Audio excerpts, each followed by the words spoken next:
Welcome back to Wake Up America. I'm Allison Maloney alongside Katrina Zish. The left's primetime coverage of the House Committee's investigation of the January 6th riot is leading their coverage. But are Americans still focusing on January 6th amid the many crises the nation is facing? Yeah, big question there. For more on this, let's welcome in member of the Armed Services Committee, National Guard Colonel and U.S. Army Green Beret, Florida Congressman Mike Waltz. Congressman, thanks for being with us this morning. Yeah, good to be with you. Thanks. All right, let's start immediately. You know where we're going to go with this. Of course, last night's primetime January 6th hearing with so many problems in our country right now. I mean, inflation, the border, we all know what those problems are. Do people still care about what happened over a year and a half ago?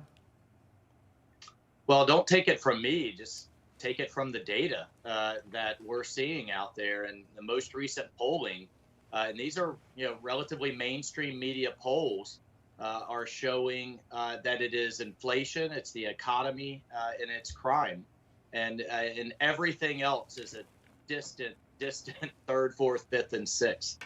So the latest poll that I've seen showing 4 to 5% of Americans are putting what happened on Jan 6 as a priority. And I think because, all of those other issues are affecting their daily lives, are affecting their families, are affecting their ability to live the American dream. And then secondly, look, the Department of Justice, the FBI, and I'm sure we have a lot of opinions on how they're going about it, but they are taking action against people who violated the law or people who harmed law enforcement that day. But what people aren't buying into is that there was a grand conspiracy launched in the White House to overthrow the government, to occupy the Capitol. I mean, just people aren't buying it. They've moved on. And I think this is going to fall flat from the Democrats. Yeah, I think everyone agrees what happened on January 6th was horrible and everybody wants to get to the bottom of it. But why hire a former news producer? Why have this on prime time? If you want to have a committee during normal hours when all of these other committees are created. Do you think that this is just a way that the left is trying to create a deflection based on everything that you mentioned in your last answer? Oh, it absolutely is. But I think people see right through it. And that's because it is so clearly staged and so clearly geared towards a media spectacle rather than truly getting to the bottom of what happened. And it's so clearly biased. And again, the American people are a lot smarter than politicians in D.C. give them credit for. I think they just see right through this. I think you're absolutely right. Congressman, let's turn now to the war in Ukraine. Russian ships are still blocking the export of grain from Ukraine, threatening a global food shortage. We spoke to a member of Ukraine Parliament earlier. She said there's about 10 weeks of grain left before it becomes that larger problem. What needs to be done to get this grain out of Ukraine and to pretty much cross off the possibility of a global famine?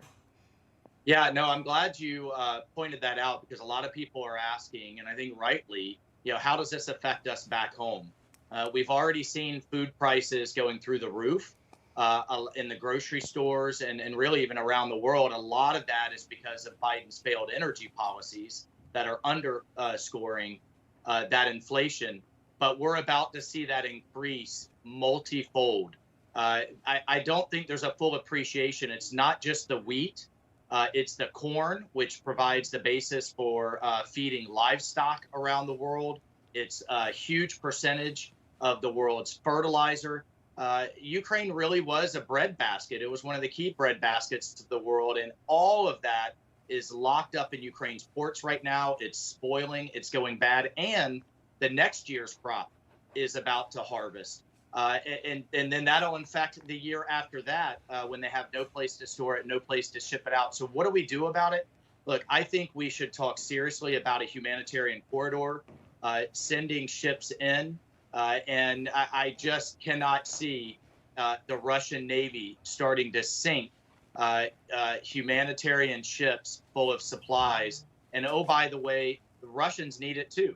So this is a problem that we can't just ignore, like the White House likes to ignore problems until we literally have millions of people starving. And final point, I've talked to officials in Israel, officials across the Middle East, in Europe, they are down to a couple of weeks supply in terms of in their warehouses and their food supply. This is going to turn into a global crisis over the next month, and I'm seeing nothing from this White House in terms of how to deal with it. Yeah, I think you brought up a good point. A lot of people say that the administration doesn't really have a plan for anything, and this is going to be a long-term effect. You mentioned what we should do, but do you think that the administration will actually do that? Not until it's a full-blown crisis, literally not until they're forced or we force them to from Congress.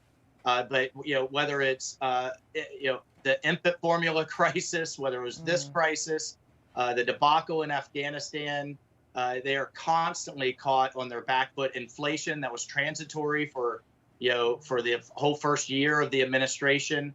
Now they're scrambling how to deal with it. The energy crisis, the border crisis, the crime crisis.